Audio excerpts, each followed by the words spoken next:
রক্ষণশীল হিন্দু পরিবারের লোকজন মুসলমানদের বিশ্বাস করতে পিছপা হয়। কার্তিকদা পরিচিত, তাই তার সাথে মেয়ে আর নাতনিকে একা ছাড়া যেত। আগেও কার্তিকদার গাড়িতে দিদি একা একা এসেছে গেছে। ওহ, এই কার্তিকটার একটা বোধ বলেই কিছু নেই। মা বিড়বিড় করে বলে উঠল। আমি মায়ের চিন্তার জায়গাটা বুঝে বললাম, আমি যাচ্ছি সাথে, চাপ নিও না। মা খুব আশ্বস্ত হলো কথাটা শুনে। তাই কথা মতো আমরা মোট 4 জন গাড়িতে উঠলাম। আমি, দিদি আর দিদি 3 বছরের মেয়ে, আর গাড়ির ড্রাইভার কাবিদুলদা।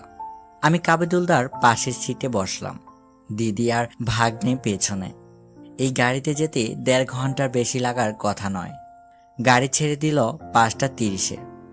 পাড়ার রাস্তা, মেইন রোড টপকে এসে পড়লাম হাইওয়েতে।